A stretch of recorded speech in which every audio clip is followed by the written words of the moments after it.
Namanya siapa? Salsa. Apa? Salsa. Kalau ini namanya siapa? Rafa. Rafa.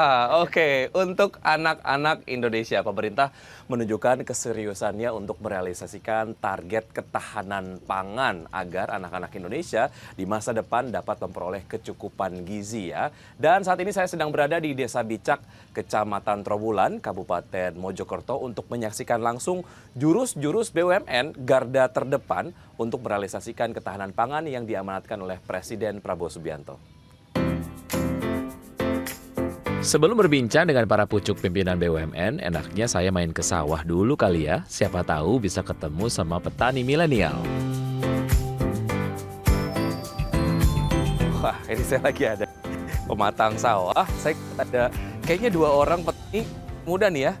Saya pengen ngobrol-ngobrol deh sama mereka. Assalamualaikum. Waalaikumsalam. Halo. Waalaikumsalam. Di situ ya. Boleh. Ya, boleh. Pakai sepatu dulu ya? Sini, Iya, iya. sini. Oke, Pak. siap, Sini, Pak. siap. Di sini.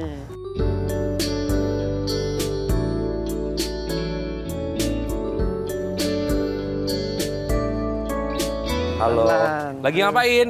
Ini Pak, Ini bicarakan mau soal nanam. tanaman, Pak. Oke. Hai Mbak. Hai. Saya belum tahu namanya siapa ini. Iya. Saya Sika. Mbak Sika. Kenal, Ini kotor nggak apa-apa, Pak? Nggak Pak apa-apa, Kotor, Pak, ini, orang Pak. di sawah. Oke, Mbak Sika. Iya. Dan juga Mas Afan. Mas Mas Afan. Afan, iya. Oke, ini adalah petani-petani yang masih muda ya? Iya, Iya. masih Umurnya muda kalau banget. tahu Mas Afan berapa? Saya masih 28, Pak. Masih 28, Iya, Mbak? masih 28. Saya dua-dua. Tipis-tipis lah bedanya Iya, sama saya, tipis. beda setahun doang. Berapa emangnya? Oke, Mas sama Mbak, ini Iya. berarti kan petani milenial ya? Iya. Dibilangnya katanya jadi seorang petani itu susah kayaknya, bener nggak? Iya, kalau susah itu karena kita belum praktek, Pak.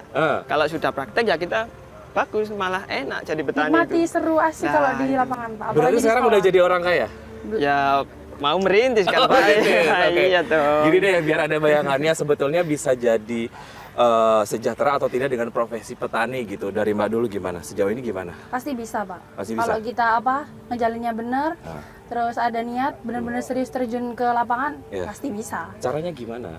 Ya, ini Untuk bisa menjadi sejahtera dari profesi petani milenial. sejahtera ini kita harus tekun, Pak. Terutama itu tekun. Kita tahu tanaman ini kena hama, apa kena gimana, itu kita harus menyesuaikan gitu. Jadi kita biar hasilnya panen ini melimpah dan dengan harga yang bagus itu kita Oke. bisa sejahtera, Pak. Gitu. Oke. Sejauh ini tantangannya menjadi petani milenial apa sih?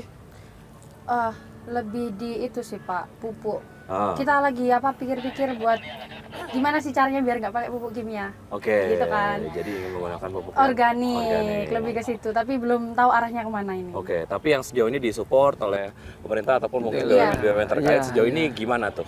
Memudahkan nggak teman-teman untuk bisa menjadi petani milenial yang sejahtera nantinya? Pasti Memudahkan mudah, sekali. Pak. Pasti mudah. Memudahkan. Kalau kita tercukupi dengan pupuk atau apa, kita mudah untuk mencari akses itu, pasti kita sejahtera. Oke. Kalau Iya, Mbak terutama kan juga mudah Oke. gitu ya. Mudah, Pak, dalam pembagian pupuknya merata ke petani. gimana? Mhm. Terus ada bantuan benih-benih, Alsintan, bibit-bibit. bibit. Ya itu sangat memudahkan. Kan kita bisa mencoba hal-hal baru, ini belum ditanam, Oke. dicoba ditanam hasilnya gimana, kan kita tahu. Siap.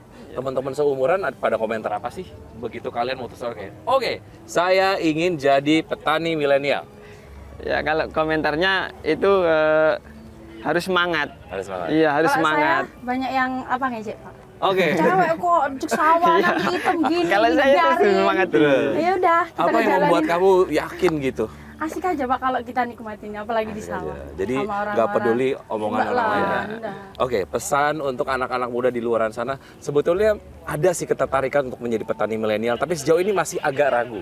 Apa yang ingin kamu sampaikan, Mas, dulu? Ya untuk saya sampaikan untuk yang masih muda-muda ini kalau memang mau terjun di petani milenial ya harus semangat, harus kita itu giat, harus nggak boleh males-malesan. Itu kuncinya sukses ya.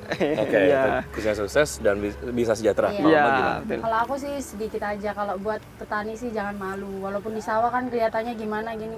Sukses itu nggak harus di ruangan ber-AC, pakai seragam bagus, nggak harus. Oke. Kita di sini menanam Iya. sampai hasil panen melimpah.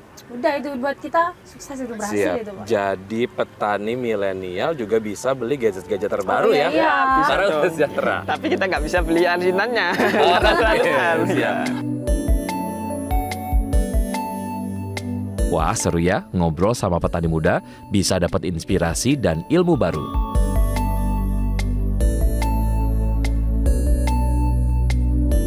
Ya, pemirsa, kalau tadi saya sudah berbincang bersama petani milenial untuk melihat bagaimana keseruan mereka dalam melakukan kegiatan mereka sehari-hari sebagai petani muda. Nah, sebentar lagi saya akan berbincang bersama Direktur Utama PT Pupuk Indonesia Persero untuk kemudian menggali kira-kira bagaimana BUMN menerjemahkan program ataupun mungkin amanat dari Presiden Prabowo Subianto soal ketahanan pangan. Ikuti saya terus.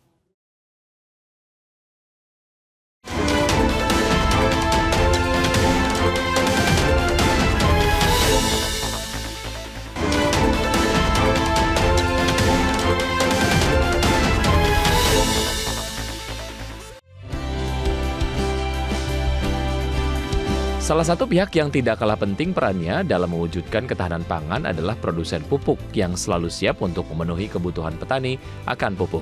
Kita temui Direktur Utama Pupuk Indonesia Persero, Rahmat Pribadi.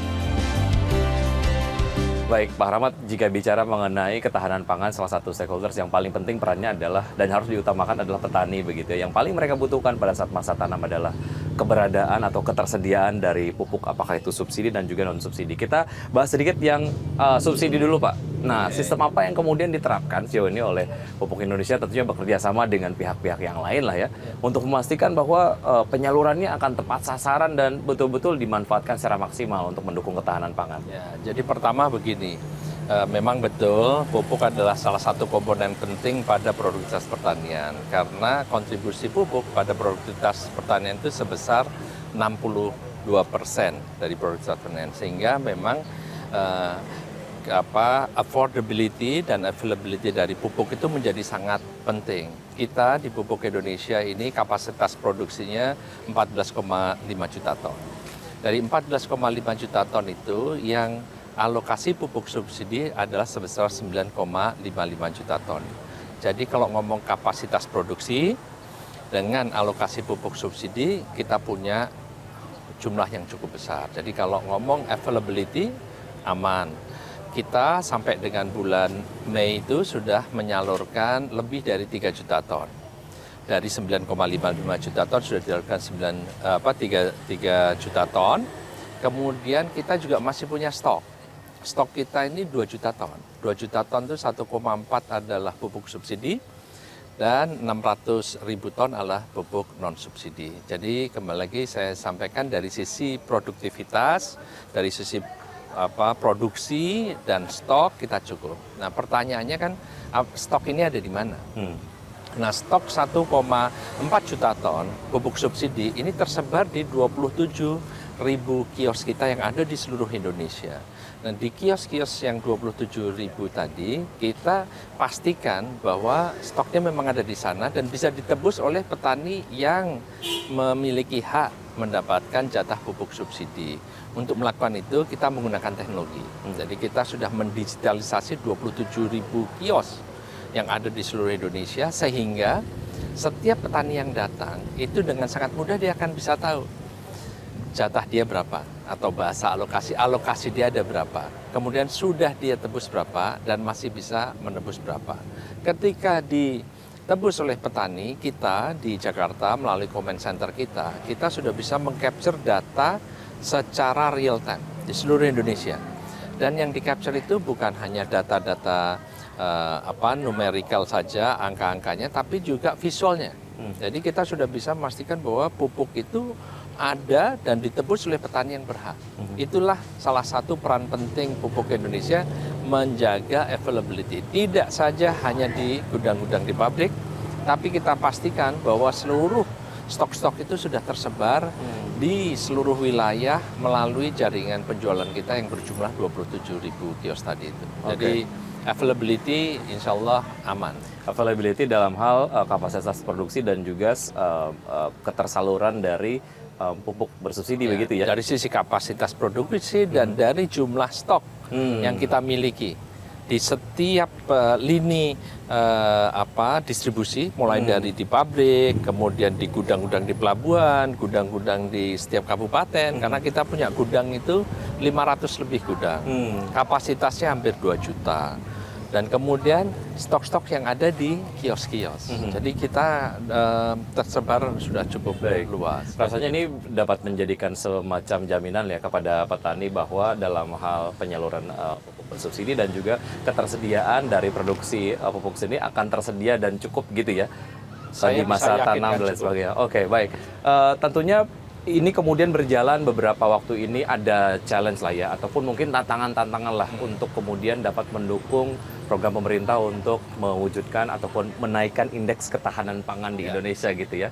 Dari sudut pandang pupuk Indonesia sendiri, challenge-nya apa dan strateginya apa tuh Pak Rahmat? Ya begini, kalau ketahanan pangan ini kan tidak mungkin satu organisasi bisa berdiri sendiri menyelesaikan seluruh persoalan itu. Kata kuncinya adalah gotong royong. Gotong royong ini penting. Nah, pupuk Indonesia memahami bahwa kita adalah input penting pada pertanian. Nah, itu adalah kontribusi kita. Alhamdulillah, di sisi penyediaan input pertanian tadi, banyak persoalan sudah diselesaikan. Saya tidak mengatakan bahwa seluruhnya sudah tidak ada masalah, tapi saya bisa yakinkan seluruh persoalan-persoalan yang besar-besar itu sudah terselesaikan. Melalui apa? Melalui Perpres. Perpres itu merupakan sebuah bukti nyata kolaborasi atau gotong royong seluruh kementerian, seluruh stakeholder yang menyepakati bahwa ketahanan pangan adalah penting dan pupuk adalah komponen penting pada produktivitas pertanian. Jadi menurut saya tantangannya kalau dari sisi input, agri input itu sebagian besar sudah bisa terselesaikan dan itu adalah hasil dari gotong royong. Nah, tentu ada tantangan-tantangan lain yang mungkin di wilayah yang lain, tapi kalau dari sisi pupuk saya rasa hampir semua persoalan sudah bisa terselesaikan. Baik. Dan apa namanya, salah satu bukti nyata juga penyerapan pupuk hingga bulan Mei lebih dari 3 juta ton itu tidak pernah terjadi sebelumnya. Artinya apa? Sudah bisa tersalur dengan baik. Bahkan yang lebih hebat lagi, tanggal 1 Januari tahun 2025 kemarin, pertama kali dalam sejarah seluruh petani yang ada di seluruh Indonesia bisa menebus di tanggal itu. Sebelumnya nggak bisa karena harus aturannya berlapis. Tapi kita berhasil untuk menyederhanakan melalui gotong royong tadi sehingga pupuk bisa ditebus mulai tanggal 1. Tidak ada lagi nunggu bisa menebus pupuk karena aturannya belum tersedia. Ini kan penting. Kalau dilihat di gudang-gudang kita penuh, tapi kalau regulasinya tidak memungkinkan kita salurkan kan tidak mungkin. Dan ini saya harus mengapresiasi kementerian-kementerian yang terlibat, Kemenko Pangan, Kementerian Pertanian, Kementerian BUMN, dan kementerian yang lainnya yang dengan semangat untuk menyederhanakan ini. Demi petani kita tidak boleh ada ekosektoral. Oke, kalau tadi sempat mendengar dari rembuk petani dari Pupuk Indonesia juga hadir di situ. Ada yang sampaikan petani tambah lagi dong Pak pupuk subsidinya gitu. Padahal kemudian ketersediaannya masih tersedia gitu ya. Anda juga sampaikan yang tersedia terlebih dahulu dihabiskan. Jangan kemudian masih ada terus ditambahin kuotanya gitu ya. Nah, ini sejauh mana ini yang harus juga diinformasikan kepada petani gitu sebagai satu stakeholder penting juga Pak. Ya, itu PR kita. Makanya kan kita lakukan rembuk tani. Di mana-mana kita lakukan rembuk tani, ya kita sadarlah. Saya rasa menjadi tanggung jawab Pupuk Indonesia untuk bersama dengan para stakeholder untuk mensosialisasikan itu. Masih banyak yang harus kita lakukan, tapi yang penting adalah kita berjalan pada arah yang sama, dengan rel yang sama. Apa itu? Demi ketahanan pangan tidak boleh ada ekosektoral. Demi ketahanan pangan, petani tidak boleh dibikin sulit. Tidak bisa petani mau membeli pupuk, sudah waktunya hujan harus menebar pupuk di sawah, ternyata aturannya tidak membolehkan. Kan itu sudah dibereskan semua. Jadi saya rasa itu yang ya memang biasa merasa mungkin saya kurang. Bisa saja benar kurang. Tapi saya mengulang apa yang disampaikan oleh Presiden bahwa kalau memang kurang ya kita tambah.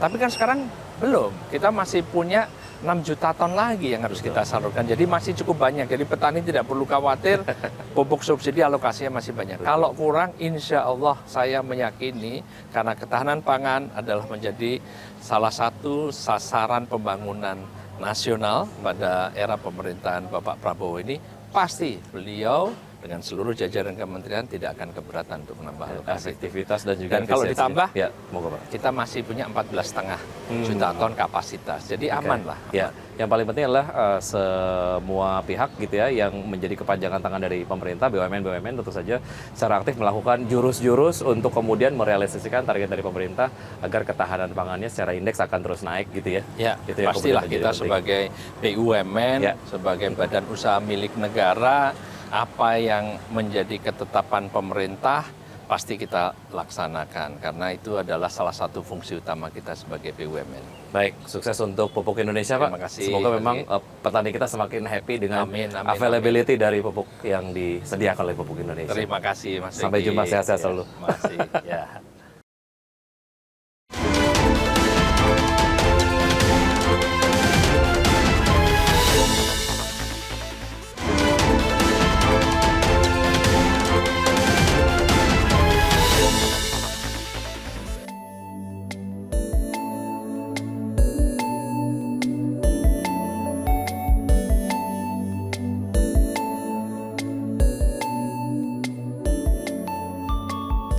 Indonesia catatkan capaian terbaru dalam sektor pertanian di mana pemerintah berhasil mengamankan stok beras nasional mencapai 4 juta ton. Di mana inilah rekor pertama yang diperoleh oleh Indonesia semenjak Bulog berdiri tahun 1969 dan sejauh ini Bulog sudah menyewa gudang dengan kapasitas 1,4 juta ton dan sejauh ini hampir penuh dan ini menunjukkan serapan beras yang cukup tinggi.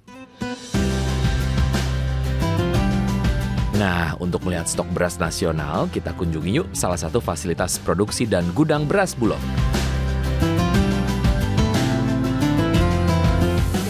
Selamat siang Ibu, apa kabar? Wiki dari Ainus, apa kabar Pak? Terima kasih sudah diperbolehkan untuk berkunjung ke sentra pengolahan beras Sidoarjo. Ya. Punya Jadi Bulog Bulog. tuh punya 7 yang kayak gini. Ya. Jadi kita sebar di daerah-daerah produsen sebenarnya. Kalau sentra penggilingan padinya kita punya 10 di daerah produsen. Kalau penggilingan berasnya punya 7. Oke. Jadi infrastruktur Bulog tuh sekarang udah lihat udah modern kayak gini. Salah satunya adalah ini ya. Beberapa waktu yang lalu mendengar bahwa ada formulasi harga 6.500 per Iya. kilogram untuk gabah yang dihasilkan Betul, oleh petani. Itulah harga yang diberikan oleh Bulog sebagai off-taker. Nah, sejauh mana ini formulasi harga ini menjadi satu hal yang juga memang membahagiakan petani, Bu? Banget. Ya. Jadi Bulog tuh tahun ini dapat penugasan sesuai Impres nomor 6 2025 ya. Instruksi Presiden nomor 6 2025 bahwa Bulog harus menyerap gabah kering panen di tingkat petani 6.500. Ini sebenarnya bisnis proses yang baru. Karena yang lalu-lalu itu Bulog tuh cuma nunggu di gudang. Kalau sekarang kita harus jemput di petani dan harus dibeli 6.500. Makanya sekarang Pak Dirut membentuk tim jemput gabah yang langsung menjemput kepada petani. Kita juga berkolaborasi tentunya dengan dibantu dengan TNI dan lain-lain ya. Kolaborasi ini sehingga sekarang kalau kita lihat petani itu sudah mendapatkan harga yang baik sekali dari gabah kering panennya. Jadi kalau yang lalu-lalu itu kan harganya di bawah itu, tapi sekarang sudah kalau kita lihat Mas Wiki udah hampir rata semua 6.500. Oke. Sekarang kalau kita lihat sekarang pupuk udah mudah ya kan mendapatkannya. Ternyata petani sekarang kami ketemu dengan petani-petani itu, wah sekarang berterima kasih juga kepada Bulog, kepada pemerintah, kepada Pak Presiden, kepada kementerian lembaga terkait bahwa sudah menaikkan harga pembelian gabah kering panen 6.500 dan kita lihat sekarang petani semua sudah happy. Ya. Kita sambil jalan ke sana ya Bu ya. Kalau kita lihat teknologi yang tadi sudah kita lihat sama-sama, itu kan berarti bahan bakunya adalah berupa beras dari petani yang dibeli oleh Bulog ya. Iya. Kemudian distandarisasi kualitasnya atau seperti apa yang dilakukan di mesin ini? Jadi gini, beras itu sebenarnya bisa kita bikin. Beras itu kan dari macam-macam petani itu kan kualitasnya macam-macam ya. Gabahnya macam-macam. Terus berasnya juga masuk macam-macam karena kami juga sebenarnya mengambil juga berkolaborasi dengan juga penggilingan-penggilingan kecil yang sangat mesinnya juga tradisional sebenarnya. Nah, kita bisa standarisasi. Kalau kita masuk untuk cadangan pangan pemerintah, itu ada kualitasnya saat ini, kualitasnya medium dengan butir patah 25%. Itu untuk CBP. Tetapi untuk dari sisi pesanan-pesanan khusus seperti ini, untuk retail modern, biasanya dia minta brokernya itu 15%. Nah, kita bisa bikin nih di mesin seperti ini. Tergantung pesanan seperti apa. Sudah sedikit tahu mengenai proses pengolahan beras, saatnya berbincang di Gudang Bulog.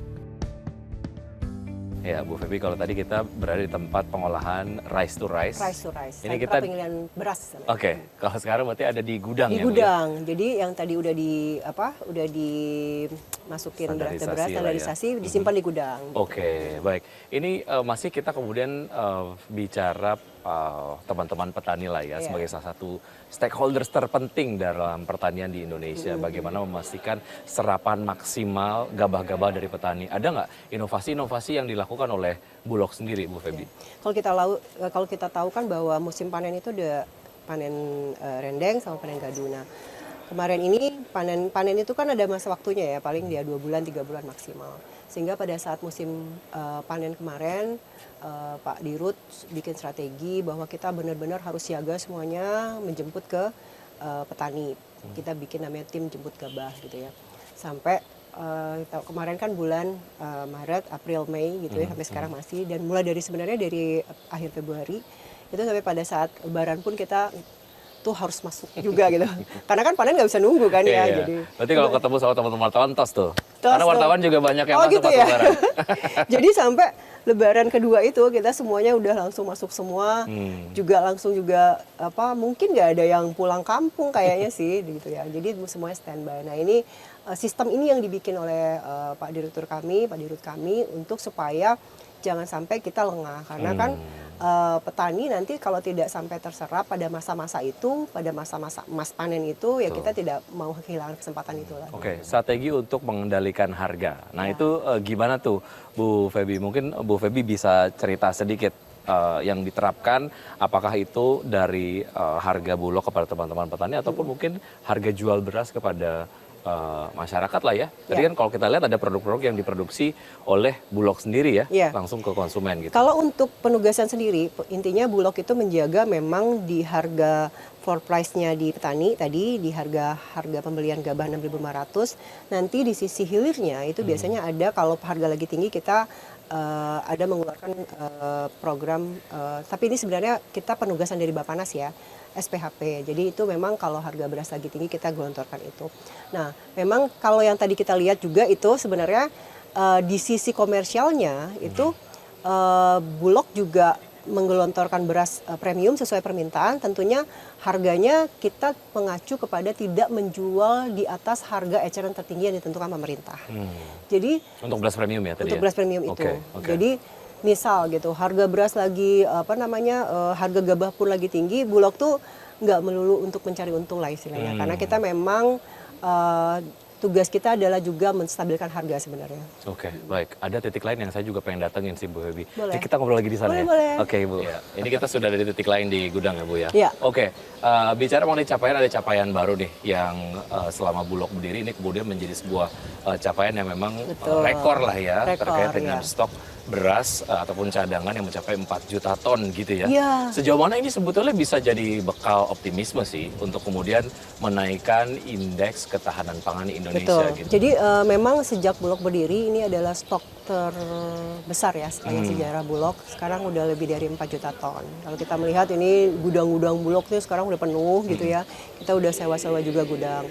Nah memang saat ini stok Bulog itu udah 4 juta lebih. Dan ini kalau kita melihat berarti karena ini stok cadangan pemerintah meyakinkan bahwa untuk ketahanan pangan, ketahanan stok kita ini sudah lumayan kuat sekarang dibanding negara-negara lainnya. Oke, dan ini juga menjadi sebuah bekal yang sangat baik ya. Iya, iya. Oke, terima kasih Bu Kita Evi. ada di dalamnya. Terima Ya, kasih. sukses ya Bu ya. Diperlukan upaya maksimal dari setiap pihak untuk mewujudkan ketahanan pangan. Semakin kompak, maka cita-cita Indonesia menjadi negara swasembada pangan bisa tercapai. Sampai jumpa di Special Dialog berikutnya.